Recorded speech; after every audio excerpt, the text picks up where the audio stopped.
الحمد لوليه والصلاة على نبيه أما بعد فأعوذ بالله من الشيطان الرجيم بسم الله الرحمن الرحيم وَلَنَبْلُوَنَّكُمْ بِشَيْءٍ مِّنَ الْخَوْفِ وَالْجُوعِ وَنَقْصٍ مِّنَ الْأَمْوَالِ وَالْأَنفُسِ وَالثَّمَرَاتِ وَبَشِّرِ الصَّابِرِينَ الَّذِينَ إِذَا أَصَابَتْهُم مُّصِيبَةٌ قَالُوا إِنَّا لِلَّهِ وَإِنَّا إِلَيْهِ رَاجِعُونَ صدق اللہ العظیم۔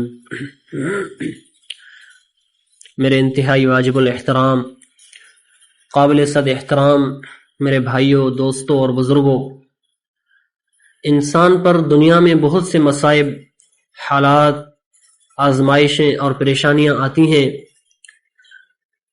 بسا اوقات انسان دنیا میں قدم رکھتا ہے، ماں کے پیٹ سے باہر آتا ہے تو بہت سے بچے ایسے ہوتے ہیں کہ وہ بیمار ہوتے ہیں، کسی کو آکسیجن لگ رہا ہوتا ہے، کسی کے دل کی دھڑکن زیادہ تیز ہو جاتی ہے، کسی بچے کے دل میں سوراخ ہوتا ہے، کسی کے ہاتھ پاؤں مڑے ہوئے ہوتے ہیں، کسی کی آنکھوں کی بینائی نہیں ہوتی، کسی کی زبان میں گویائی نہیں ہوتی۔ تو دنیا میں انسان آتا ہے تو اس وقت حالات اور آزمائشیں ہوتی ہیں، پھر رفتہ رفتہ آگے بڑھتا ہے۔ کبھی حالات ایسے ہوتے ہیں کہ پڑھائی کے قابل نہیں ہوتا، یا اتنی وسعتی نہیں ہوتی کہ انسان تعلیم حاصل کر سکے۔ آنکھ جس گھر میں کھولتا ہے آزمائشیں ہوتی ہیں، کبھی ایک وقت کا کھانا ملا، کبھی دوسرے وقت کا کھانا تازہ موجود نہیں ہوتا۔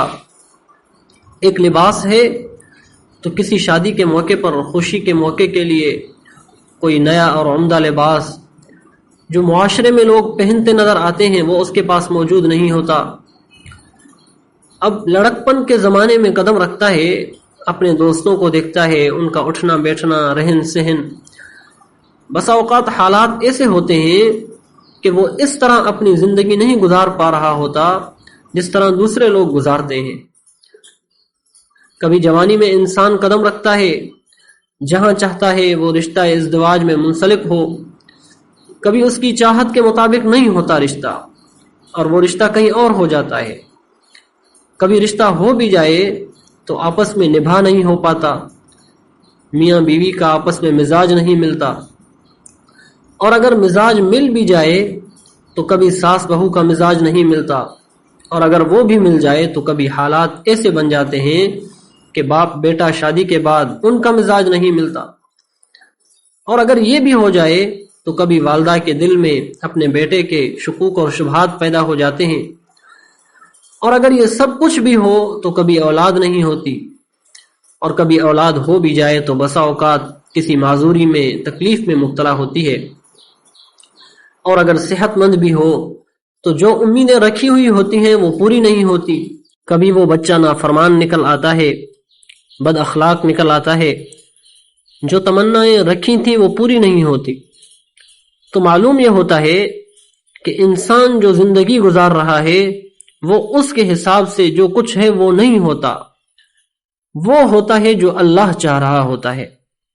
کاروبار کھولتا ہے کہ اپنے کاروبار میں نفع ہوگا، کاروبار کھولا لیکن اچانک حادثہ ہو گیا، آگ لگ گئی، سیلاب آ گیا یا زلزلہ ہو گیا، جس کو مال دیا ان لوگوں نے پیسہ دینے سے انکار کر دیا، کوئی مال لے کر بھاگ گئے، یا جن کو کام پہ رکھا وہ بد اخلاق اور نافرمان تھے۔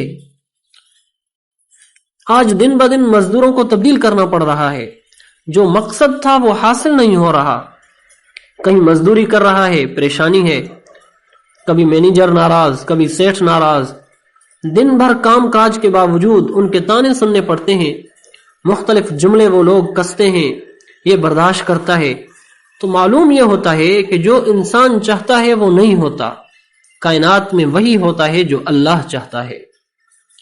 تو جب انسان کے حالات کے موافق حالات پیش نہ ہوں، جو ہم چاہ رہے ہیں وہ نہیں ہو رہا، اس کے خلاف ہو رہا ہے، تو کائنات کا یہ نظام بتاتا ہے کہ انسان کا پیدا کرنے والا اور اس نظام کا چلانے والا ایک اللہ رب العزت ہے، اور وہ اللہ اس کائنات کے نظام کو چلا رہا ہے۔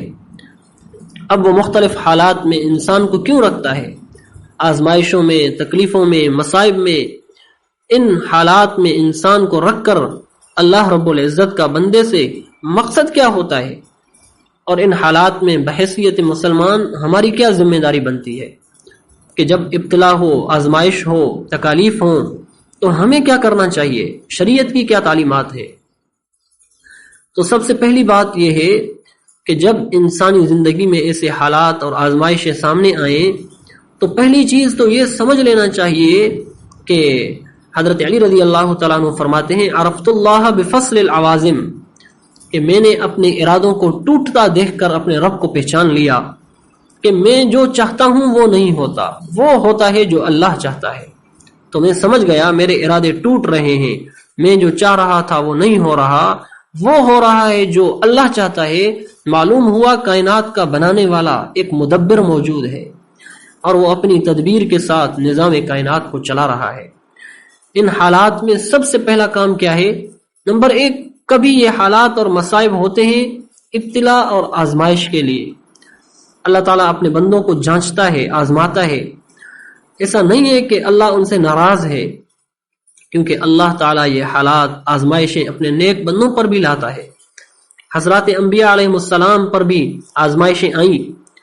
حضرت ایوب علیہ السلام اللہ رب العزت کے جلیل القدر پیغمبر ہیں، لیکن 17 سال تک وہ بھی بیماری کی حالت میں رہے۔ آزمائشیں ان پر بھی آئی ہیں۔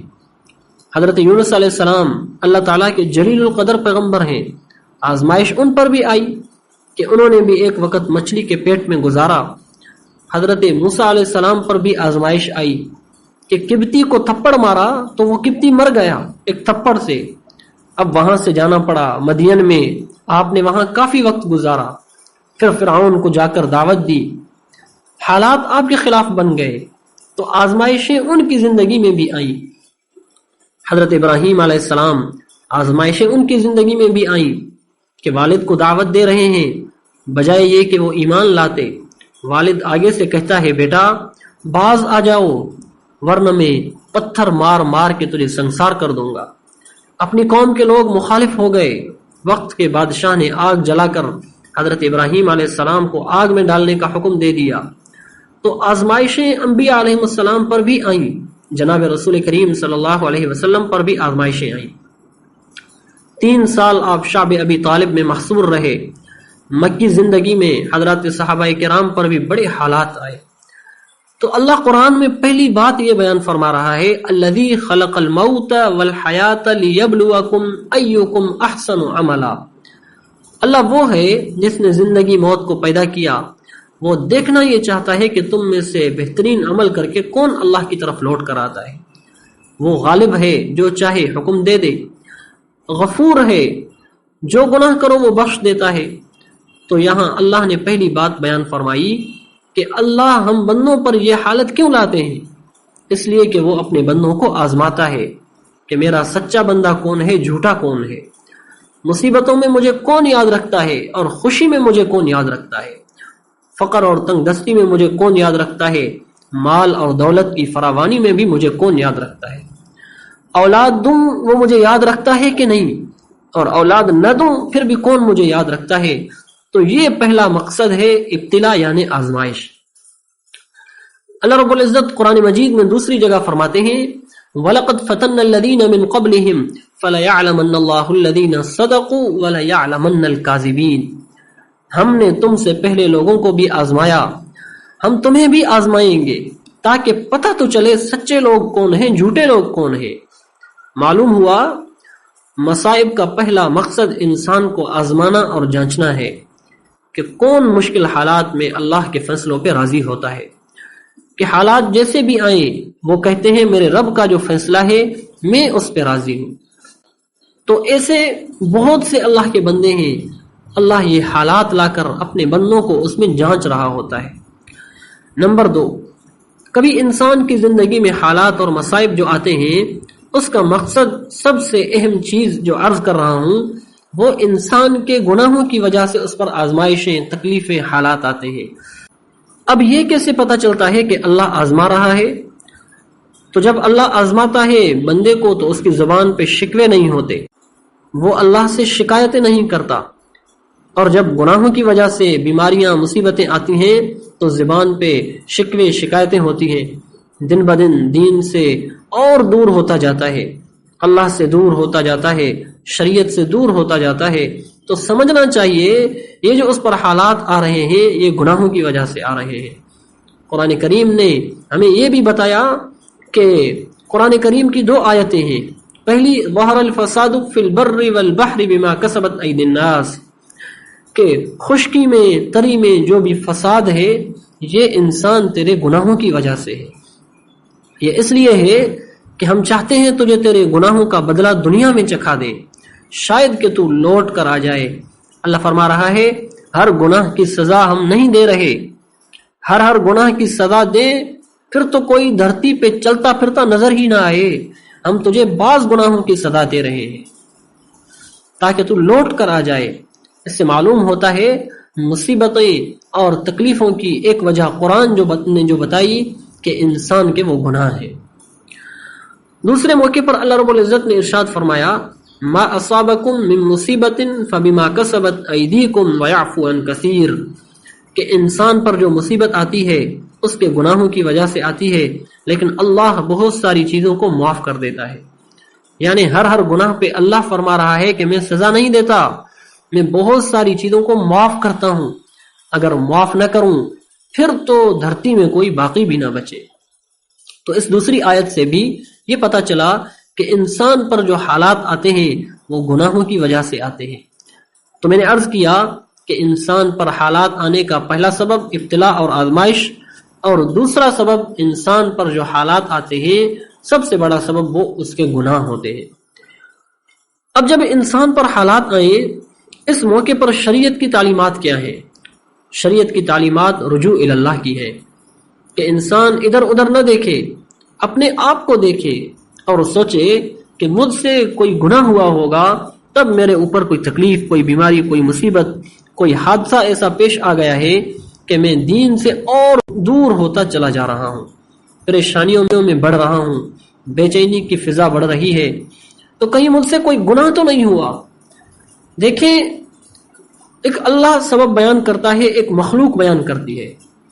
مخلوق بتائے گی کہ عاملوں کے پاس جاؤ، وہ آپ کو مخلوق کے بارے میں کہیں گے کہ بھائی آپ کے اوپر جادو ہوا ہے، شاید فلاں نے کیا ہوگا، فلاں نے کیا ہوگا۔ مخلوق کی طرف نسبت کرتی ہے کہ یہ حالات مخلوق کی وجہ سے آئے ہیں۔ اللہ بتاتا ہے کہ حالات تیری وجہ سے ہی آئے ہیں، مخلوق کی وجہ سے نہیں آئے۔ تیرے اوپر کسی طرح چچا نے، پھپھی نے، خالہ نے کوئی تعویذ نہیں کیا، کوئی جادو نہیں ہوا، ارے یہ تیرے اپنے گناہوں کی وجہ سے ہے۔ انسان جو عمل کر رہا ہے اس کا بدلہ اس کو دیا جاتا ہے۔ اللہ فرماتے ہیں وَمَن يَعْمَلْ سُوءًا يُجْزَ بِهِ، گویا ہر برے عمل کی اس کے لیے آگے سزا ہے۔ تو میں عرض کر رہا ہوں جب ایسے حالات آ جائیں تو انسان کو فوراً رجوع کرنا چاہیے۔ عموماً ظلم ایک ایسا گناہ ہے کہ جس کی وجہ سے دنیا میں انسان پر حالات آتے ہیں، پریشانیاں آتی ہیں۔ اب انسان غور کرے، کہیں اس نے کسی کا حق تو نہیں دبایا، کہیں یتیم کا، بیوہ کا، کسی مزدور کا، دنیا میں کسی کا حق اس سے وابستہ تو نہیں ہے۔ تو انسان کے اوپر اگر کسی کا حق ہے تو اس کا حق اس کو دے دے، یعنی ظلم کسی پر بھی ہو اللہ کی مدد پھر نہیں آتی۔ اللہ رب العزت مظلوم کے ساتھ ہوتا ہے، ظالم کا ساتھ رب العالمین کبھی بھی نہیں دیتا۔ دیکھیں، ملتان شہر پر جب سکھوں نے حملہ کیا تھا تو اس وقت جو بادشاہ تھا وہ ایک اللہ والے بزرگ کے پاس آیا اور آ کر کہنے لگا کہ سکھ حملہ کر رہے ہیں، لگتا ہے کہیں ایسا نہ ہو کہ یہ حملہ کریں اور ہماری ماؤں، بہنوں، بیٹیوں کی بے عزتیاں نہ کر دیں، انہیں برہنہ نہ کر دیں، کہیں ایسا نہ ہو کہ ان کی عزتوں کو نہ لوٹ لیں، آپ دعا کریں۔ تو وہ نیک صالح انسان تھے، دعا کرنے لگے یا اللہ مسلمانوں کے مال کی، جان کی، ان کے عورتوں کی، ان کی عزتوں کی حفاظت فرما۔ اب دعا کرتے کرتے تھوڑی دیر کے لیے انہوں نے سر جھکایا اور اللہ نے ان کے دل میں یہ بات ڈالی. اللہ نیک بندوں کے دل میں الہام کرتا ہے. تو فوراً اس نے یہ کہا سر اٹھا کر اس بادشاہ سے کہ تو نے جو ریچھ کو کتوں سے لڑایا تھا، اصل میں یہ بادشاہ کا کام تھا کہ یہ ریچھ اور کتوں کی لڑائی کرواتا تھا. ریچھ کو چھوڑ دیتا تھا اوپر سے، اس پر خونخوار کتے چھوڑ دیتا تھا. وہ ریچھ پر حملہ کرتے تو حملہ کر کے اس کی بوٹیاں کر دیتے تھے. تو کہا کہ اللہ رب العزت نے دیکھا کہ جب تم نے اللہ کی مخلوق پہ ایسا ظلم کیا، اب اللہ کی مدد تم سے ہٹ گئی ہے. تو معلوم یہ ہوتا ہے کہ ظلم اگر جانور پر بھی ہو تب بھی اللہ کی مدد ہٹ جاتی ہے. انسان پر پھر حالات آتے ہیں، جب انسان پر ظلم ہوگا تو پھر کیوں نہیں ظالم پر حالات آئیں گے. اس لیے انسان ظلم کر کے سوچ رہا ہوتا ہے کہ شاید میرے اوپر ہاتھ ڈالنے والا کوئی نہیں ہے، حالانکہ جس وقت وہ ظالم سویا ہوا ہوتا ہے اس وقت مظلوم اللہ کے سامنے رو رہا ہوتا ہے، اور مظلوم کی دعا فوراً عرش پر جاتی ہے. مظلوم کی بد دعا سے بچو، اس کے اور اللہ کے درمیان میں کوئی پردہ حائل نہیں ہوتا. اس لیے میں نے ایک بات عرض کی، جب ایسے حالات آئیں انسان کو اپنی زندگی میں تھوڑی دیر رجوع کرنا چاہیے کہ مجھ سے کوئی بات ہوئی ہوگی کہ یہ اس کا ثمرہ جو ہے سامنے نظر آ رہا ہے. دیکھیں ایک واقعہ سناتا ہوں کہ ایک جگہ پر نکاح ہوا، دونوں میاں بیوی آپس میں بیٹھے، آپس میں مشورہ کیا کہ اولاد کی ہم ایسی تربیت کریں گے کہ انشاءاللہ وہ نیک صالح ہو، ہماری آنکھوں کی ٹھنڈک بنے. اس دوران ہم نے اللہ کی نافرمانی نہیں کرنی ہے، اپنے آپ کو گناہوں سے بچانا ہے، حرام سے بچانا ہے، کسی پہ ظلم نہیں کرنا. دونوں میاں بیوی نے بڑی حد تک اس کی کوشش کی. بچے کی عمر جب 6 سے 7 سال کی ہوئی، ایک دن یہ بچہ والد کے ساتھ جا رہا تھا. راستے میں جاتے ہوئے ایک جگہ پر ایک شخص بیر فروخت کر رہا تھا. تو والد آگے تھا، بچے نے پیچھے سے اس ریڑھی سے چپکے سے ایک بیر اٹھا لیا اور اٹھا کر کھانے لگا. والد نے جو دیکھا کہ بیٹا بیر کھا رہا ہے تو پوچھا بیٹا یہ بیر کہاں سے لیا؟ کہا کہ فلاں ریڑھی سے میں نے لیا ہے. والد نے پوچھا بیٹا انہوں نے یہ خود دیا تھا یا تم نے اٹھایا ہے؟ تو بیٹے نے کہا کہ نہیں میں نے تو خود اٹھایا. اس نے بیٹے کو ایک تھپڑ مارا. بیٹا یہ تو نے چوری کیوں کی؟ بغیر اجازت کے یہ بیر تو نے کیوں اٹھایا؟ باپ لے کر بیٹے کو پیچھے آیا اسی ریڑھی والے کے پاس اور کہا کہ ہم اس بیر کی تجھے قیمت ادا کرتے ہیں. تو ریڑھی والے نے کہا کہ نہیں میں نے معاف کر دیا، کوئی بات نہیں ہے. اس کے بعد وہ اپنے اسی بیٹے کو اپنے گھر لے آیا اور اپنی بیوی سے کہنے لگا کہ بچے نے آج بیر اٹھایا، تو کہیں زندگی میں نے یا آپ نے کسی کا حق تو نہیں دبایا کہ آج ہماری اولاد دوسروں کا حق دبا رہی ہے؟ کہیں ہم سے کوئی غلطی ہوئی ہوگی. بیوی سوچنے لگی کہاں غلطی ہوئی. تھوڑی دیر کے بعد اس نے کہا کہ ہاں مجھ سے ایک غلطی ہوئی تھی کہ ہمارے گھر کے اوپر یہ 7 پڑوس میں درخت تھا، وہ بیری کا درخت تھا، اس کی شاخیں گھر کے اوپر سے آ رہی تھی تو ان شاخوں میں بیر لٹک رہے تھے. تو ایک دفعہ میں اوپر چڑھی تھی اور میں نے بیر توڑ کر بغیر اجازت کے کھایا تھا. تو کہا ہاں اب بات سمجھ آئی کہ تم نے اس کا بیر بغیر اجازت کے کھایا تھا، وہی اثرات اولاد میں منتقل ہو گئے. اب وہی بچہ بغیر اجازت کے دوسروں کا بیر اٹھا کے کھا رہا ہے. تو یہ جو چیزیں ہوتی ہیں یہ بعض والدین سے بھی چلی آ رہی ہوتی ہے. والدین کا تقوی بھی ویسا اوقات اولاد میں منتقل ہوتا ہے. نیک صالح ہوں اولاد میں بھی وہ تقوی سرایت کرتا ہے. خدا نہ کرے اگر ان کی زندگی فسق اور فجور میں ہے، اولاد میں بھی پھر وہی چیزیں ظاہر ہو رہی ہوتی ہیں.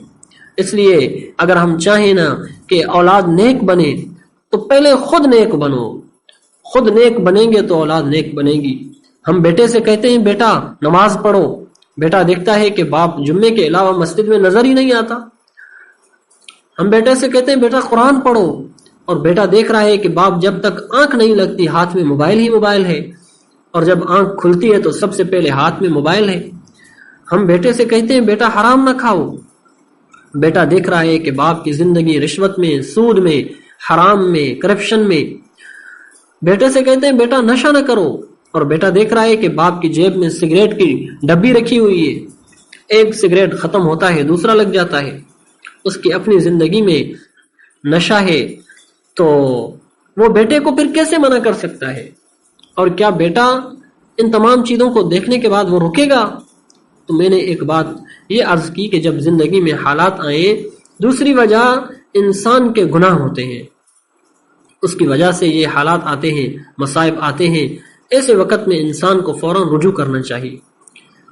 نمبر 3، جب زندگی میں حالات آئیں فوراً استغفار کرے، فوراً استغفار کرے، اللہ رب العزت سے معافی طلب کرے۔ اللہ تعالیٰ مصائب کو، تکالیف کو، پریشانیوں کو ہٹا دیتا ہے، رزق میں اللہ برکت ڈال دیتا ہے۔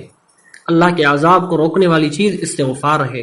اللہ رب العزت نے قرآن مجید میں فرمایا وَمَا كَانَ اللَّهُ لِيُعَذِّبَهُمْ وَأَنْتَ فِيهِمْ وَمَا كَانَ اللَّهُ مُعَذِّبَهُمْ وَهُمْ يَسْتَغْفِرُونَ کہ جب تک آپ ان کے درمیان میں موجود ہو اللہ ان کو عذاب نہیں دے گا، اور جب تک یہ لوگ استغفار کرتے رہیں گے اللہ ان کو عذاب نہیں دے گا۔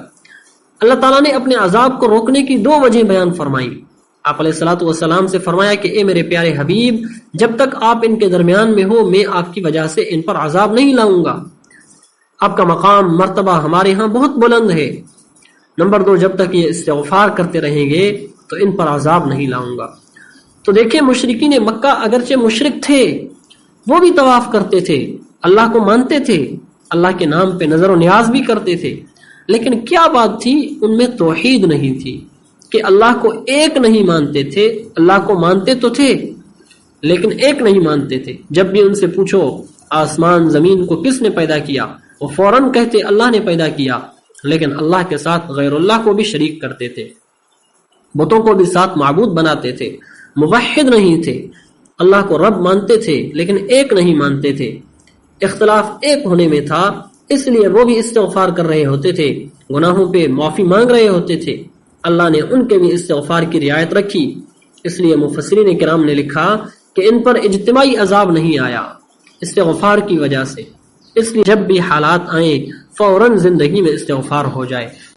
جتنا گناہوں پر ندامت اور استغفار ہو، رب العالمین حالات کو فوراً پلٹ دیتے ہیں، حالات کو موافق کر دیتے ہیں۔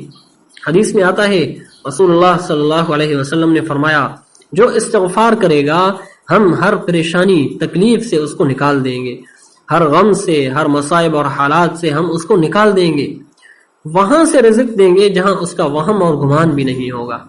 اس لیے تیسری بات میں نے عرض کی استغفار کی کثرت ہو، چلتے پھرتے انسان استغفار کرے۔ اور پھر جب زندگی میں ایسے مصائب اور حالات آئیں تو ایک اور کام یہ کریں کہ صبر کریں، صبر ہو ساتھ ساتھ محاسبہ ہو۔ صبر کا مطلب حالات میں انسان صبر کرے کہ یہ جو کچھ بھی ہے میرے اللہ کی طرف سے ہے، اللہ نے اس میں بھی میرے لیے بہت اجر اور ثواب رکھا ہوگا۔ شکوے شکایت نہ ہو، حالات پر صبر کرے اور یہ سوچے کہ مجھ سے پہلے جو لوگ گزرے ہیں ان پر بھی آزمائشیں آئیں اور مجھ سے کئی گنا زیادہ آئیں، لیکن انہوں نے صبر کیا تو میں بھی اس پر صبر کروں۔ اس لیے کہ صبر کرنے والوں کے ساتھ اللہ کی معیت ہوتی ہے۔ اور احتساب کرے، احتساب کا معنی اجر اور ثواب کو شمار کرنا، کہ یہ تصور کرے کہ اللہ اس بیماری پر مجھے اجر کتنا ملے گا، اس لیے کہ ہر بیماری پر انسان کے گناہوں کی معافی ہوتی ہے، ہر مصیبت پر انسان کے گناہ معاف ہوتے ہیں، درجات بلند ہوتے ہیں۔ حدیث میں آتا ہے رسول اللہ صلی اللہ علیہ وسلم نے فرمایا اگر کوئی کانٹا بھی انسان کو چبھتا ہے اور وہ صبر کرتا ہے تو اللہ اس پر بھی انسان کو اجر اور ثواب عطا فرماتے ہیں۔ تو گناہ معاف ہوتے ہیں، درجات بلند ہوتے ہیں، تو زندگی میں صبر ہونا چاہیے۔ اور نمبر 5، جب ایسے حالات آ جائیں تو انسان تصور کرے یہ میرے حق میں بہتر ہے، اللہ میرے درجات کو بلند کرنا چاہ رہا ہے، اس لیے اللہ نے میرے اوپر یہ حالات لائے۔ حدیث میں آتا ہے جب قیامت کے دن اللہ تعالیٰ ان لوگوں کو اجر اور ثواب دے گا جن پر دنیا میں مصائب آئے، تکالیف آئیں تو انہوں نے صبر کیا، تو وہ کہیں گے کاش کہ ہمارے اوپر دنیا میں اتنی مصیبتیں آتی کہ ہماری کھالوں کو کینچیوں سے کاٹ دیا جاتا اور ہم صبر کرتے تاکہ جنت کے یہ بلند و بالا درجات آج ہمیں مل جاتے۔ معلوم ہوا اللہ کسی کے ساتھ جب خیر کا ارادہ کرتا ہے تو دنیا میں اس پر آنے والے حالات میں کوئی تکلیف، کوئی بیماری اللہ لے آتا ہے تاکہ اس کے ذریعے سے انسان کے درجات بلند ہو جائیں۔ اس لیے انسان اس کو تصور کرے کہ یہ میرے درجات کی بلندی کا ذریعہ بن رہے ہیں۔ اور نمبر 6، کبھی انسان پر حالات اور آزمائشیں اس لیے آتی ہیں کہ اللہ بندے کو اپنے قریب کرنا چاہ رہا ہوتا ہے، اللہ تعالیٰ چاہتا ہے یہ میرا بندہ میرے قریب ہو جائے. انسان کو اگر اللہ ایک حالت میں رکھے، صحت ہی دے، دولت ہی دے، اولاد ہمیشہ فرما بردار ہی ہو، اس کے مزاج کے موافق ہو، کائنات کا نظام، اس کے گھر کا نظام اس کو چلتا ہوا صحیح نظر آئے، انسان اللہ کو بھول جائے. اس لیے اللہ تعالیٰ کبھی ایسے حالات لاتا ہے تاکہ اللہ اپنے بندے کو قریب کرے کہ میرا یہ بندہ میرے قریب آ جائے. تو اس لیے بیماری لاتا ہے. انسان اللہ کی طرف رجوع کر لیتا ہے اس بیماری میں اور اللہ کے قریب ہو جاتا ہے. بیماری آتی ہے، انسان فوراً صدقہ اور خیرات کرتا ہے، اللہ کی طرف رجوع کر دیتا ہے. تو رب العالمین بندے کو قریب کرنے کے لیے یہ حالات لے کر آتے ہیں. گویا اللہ اپنے بندے کے ساتھ خیر خواہی کا معاملہ کر رہا ہے کہ یہ بندہ مجھے بھول چکا ہے، یہ حالات لا کر میں اپنے بندے کو اپنے قریب کر رہا ہوں. اس لیے کبھی یہ نہ سمجھنا چاہیے کہ یہ حالات کیوں میرے اوپر آ رہے ہیں. کسی صورت میں انسان گلے شکوے نہ کرے، اللہ رب العزت کے بارے میں، ذات باری تعالیٰ کے بارے میں نازبہ کلمات نہ کہیں. تھوڑی دیر کے لیے سوچیں، ہو سکتا ہے یہ میرے حق میں بہتر ہو. کسی چیز کو انسان بہتر سمجھتا ہے لیکن وہ اس کے حق میں بری ہوتی ہے. کسی چیز کو انسان برا سمجھ رہا ہوتا ہے لیکن وہ اس کے حق میں بہتر ہوتی ہے. اس لیے ایسے موقع پر سمجھنا یہ چاہیے کہ جو کچھ بھی ہے اس میں میرے لیے انشاءاللہ نفع ہی نفع ہوگا، فائدہ ہی فائدہ ہوگا. اور نمبر 7، جب زندگی میں ایسے حالات آئیں تو انسان اللہ رب العزت کے اسماء حسنہ کے ساتھ مدد طلب کرے. اللہ رب العزت کو پکاریں. اللہ تعالیٰ کے خوبصورت نام ہیں، ان خوبصورت ناموں کے ساتھ تم اللہ کو پکارو. جب بھی ایسے حالات آئیں تو اللہ کے جو 99 اسماء گرامی ہیں، انسان ان ناموں کو پکار کر اللہ سے دعا کرے. مثلا رزق میں تنگی ہے، مال میں تنگی ہے، یا رزاقو، یا وہابو، یا مغنی 313 مرتبہ پڑھے اور یہ پڑھنے کا معمول بنائے روزانہ، یا کم از کم 101 دفعہ یہ کر لے تو اللہ رب العزت رزق میں برکت عطا فرما دیتا ہے. واللہ خیر الرازقین پڑھنے کا معمول بنائے. ہر نماز کے بعد یہ 11 دفعہ پڑھے یا 21 دفعہ پڑھے تو اللہ رب العزت رزق میں برکت عطا فرماتا ہے. مغرب کی نماز کے بعد سورہ واقعہ پڑھنے کا معمول بنائے. اسی طرح معاملات حل نہیں ہو رہے تو یا فتاح انسان پڑھتا رہے. اللہ معاملات کو کھول دیتا ہے، حل کروا دیتا ہے. کوئی چیز گم ہو گئی، نہیں مل رہی ہے تو یا واجد پڑھتا رہتا ہے تو اللہ تعالیٰ وہ چیز اس کو ملا دیتا ہے.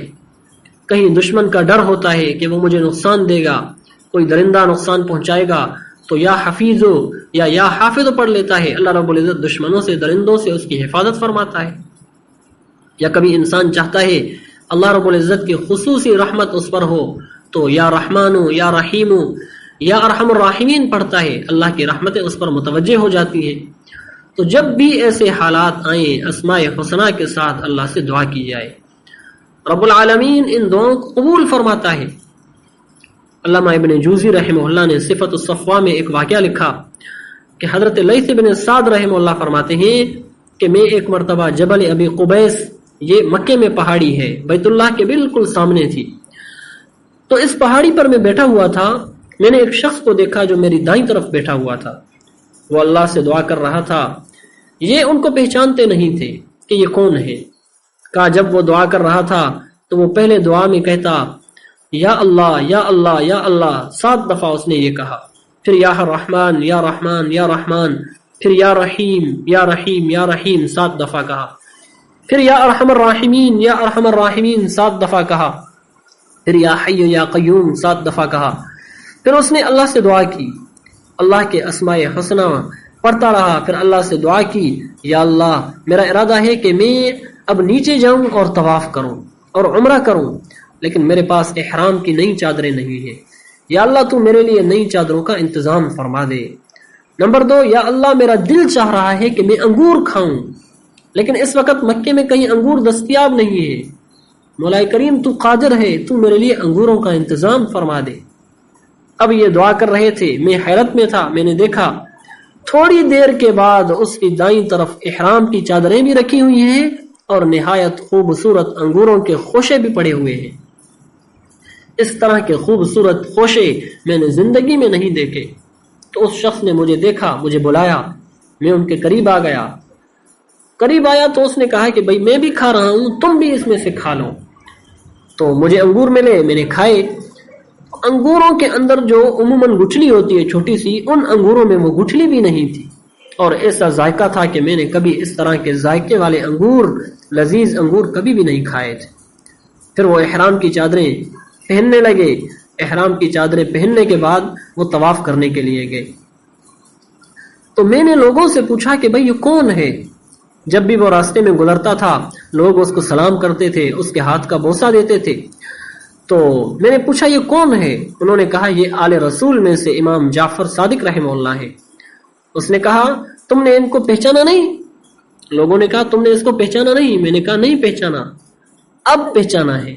تو میرے محترم دوستو، دیکھیں اللہ کے ساتھ تعلق تھا اس کا، اسماء حسنہ سے اس نے دعا کی، گڑ گڑا کے اللہ سے مانگا، جو مانگا اللہ نے فوراً دیا۔ تو جب بھی حالات آئیں انسان پر اسماء حسنہ کے ذریعے دعا کرے۔ اسی طرح جب زندگی میں حالات آئیں، ابتلا ہو تو رجوع اللہ بڑھ جائے، دعائیں کثرت کے ساتھ ہوں۔ جتنا اللہ سے مانگنا انسان زیادہ کرتا ہے، اللہ رب العزت کی مدد فوراً ہی اس کی طرف متوجہ ہو جاتی ہے۔